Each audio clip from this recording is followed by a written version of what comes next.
Hello and welcome back to the Speed Chess Championship organized by chess.com, and welcome back to see Magnus Carlsen again. So in the quarterfinal, Magnus Carlsen is facing Vladislav Artemiev.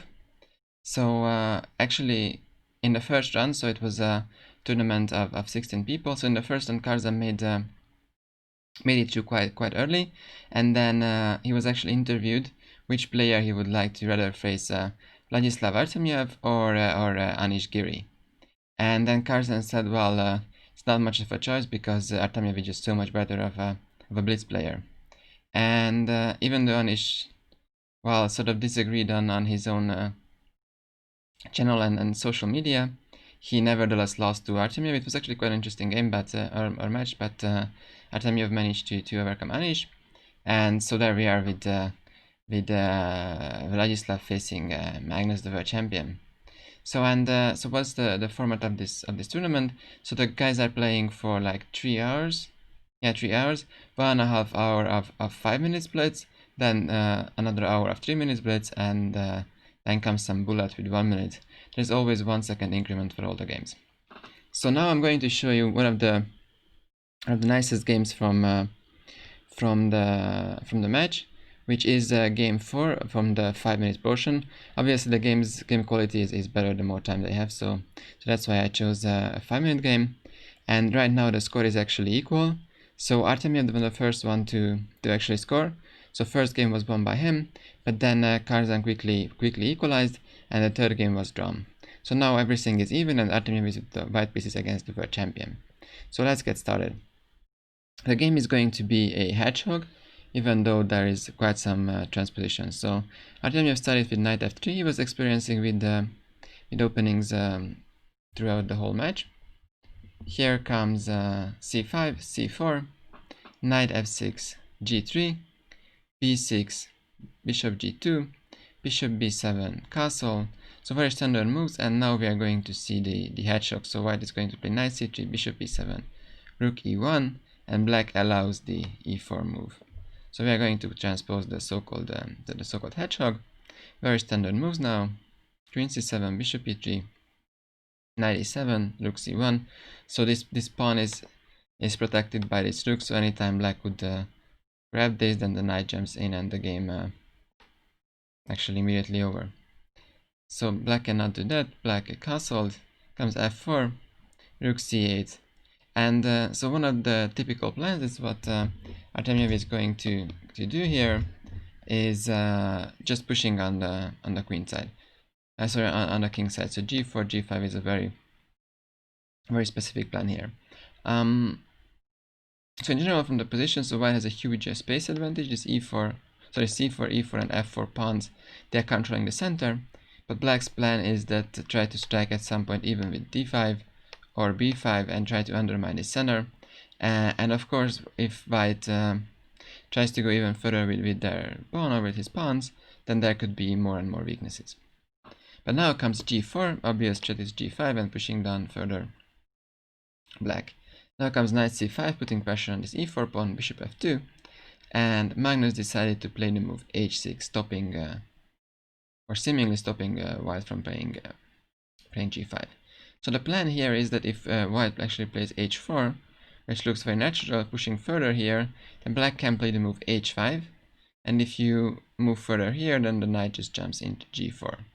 And now the black knight is looking fabulous actually. But this is absolutely not what Artemiev had in mind. What he had in mind is going even further with b4. Sorry, so bishop to h6 and b4. So we have 5 pawns on the 4th rank now, and this pushes Magnus Carlsen back pretty much. So now comes knight d7, and here comes a very strong plan from Artemiev. He plays the move g5, and it doesn't matter for him that the structure is going to be somewhat ruined. After knight d8, it's still his move. So now I actually invite you to stop the video and figure out what was the whole idea behind this. So at first sight, it seems that this pawn is hanging, so the bishop is going to take it, and if you simply protect it by h4, then black just jumps in with e5. Now this knight is beautiful. There is no more f4 pawn that could actually kick this knight out. Black will likely just play something like g6, knight can go to g7, sorry, so g6, knight can go to g7, then maybe h5, and black seems to be doing very well. So white has to act immediately, and the point is that now white can play the move g6, which was foreseen by Artemiev well from far back. So the point is, if you just were to take this, then the e6 pawn is hanging, the knight arrives, it's also a fork, and the game immediately ends. The other knight can jump to d5, and well, that's it, essentially. So black cannot take this pawn. Black would like to play the move knight e5, which Carlsen did, so finally this knight arrives. But the problem is that white takes an f7, and his e6 pawn is still under huge pressure.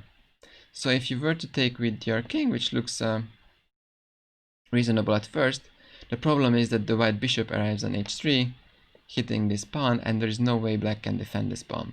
And once the a6 pawn is gone, black can just simply resign. White is going to break through, win all the material, checkmate the black king, or whatever you would like to see.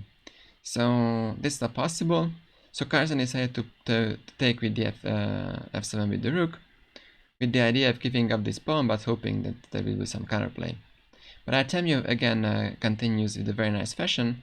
He plays the move bishop h3. So not yet taking this pawn, but he wants to take with the bishop, and from there the bishop is going to hit all the light squares and going to win huge material. So black plays the move rook f6. Now comes knight takes e6, and while Carlsen decided that he's pretty much losing or lost, so he goes for some very complicated move, which is almost sure loses, but at least he tries. So he played the move queen c4. Now obviously comes knight d5, so this is always this huge discovered attack along the c file. Black give the check on g6, bishop g3, and here Carlsen took on c1. And here comes the hero knight that's going to take all the pieces of black. So if you want here, you can stop the video and calculate out the winning moves. So the first move is quite obvious. Now we can take with check on e7. Black king goes to f7, try to attack this knight. So at this point, actually, what's the material con? So black took a rook on c1, and we took a bishop on e7, so black is up on exchange.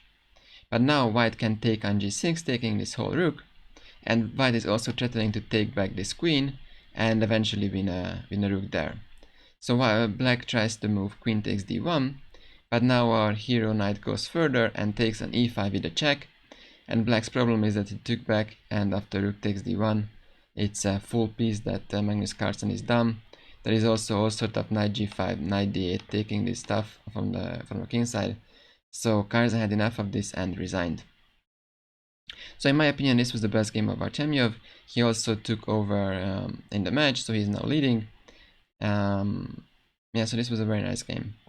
As for the rest of the match, so I think in the next game Carlsen managed to equalize, but soon at a later point Artemiev managed to win again, and actually he was ahead for a bit. But there was a very crucial game where, well, out of the opening, Carlsen had a great position, but then huge complications arose. And actually, Artemiev had a nice position. It was a very obvious move. He was supposed to take the knight of Carlsen, and then, well, a very complicated middle game position could have arose. But unfortunately, Artemiev just miscalculated. He forgot to take the knight of Carlsen. And then Carlsen just escaped with huge material advantage, won that game. And to be honest, after that game, Artemiev had not really much of a chance to beat Carlsen. Many times he had very, very weird positions, but most of the time Carlsen sort of miraculously managed to defend. And if Artemiev didn't have a good position, then Carlsen more or less just won the games.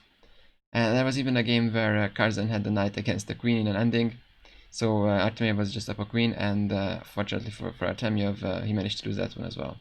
He just let a pass pawn be queen, and later in a queen knight against the queen, he just blundered his queen. So that was a very unfortunate game. But I think at that point it was already pretty much decided. Carlsen was up by quite many points, and even though the final result was like maybe 4 points in between only, still it was after the 5 minutes portion, and so a few games after this one I've shown, it was quite obvious that Carlsen was going to win. Yeah, so that's about this one. And as for the rest of the tournament, so now Magnus Carlsen is going to play the semi-final next, which is going to be against Maxim Vachier-Lagrave, which is going to be a very interesting matchup. Don't forget that actually Vachier-Lagrave is leading the candidates as well, so we might see this matchup in a championship match. And on the other side, there is Nakamura, who is at the time of this video is just very much beating Vladislav, and so very likely Nakamura is going to face Zowisley. And then if everything goes according to the ratings, then Nakamura and Magnus Carlsen are going to be matched up in the final. So let's see how it goes, and I will continue this report about this Speed Chess Championship later.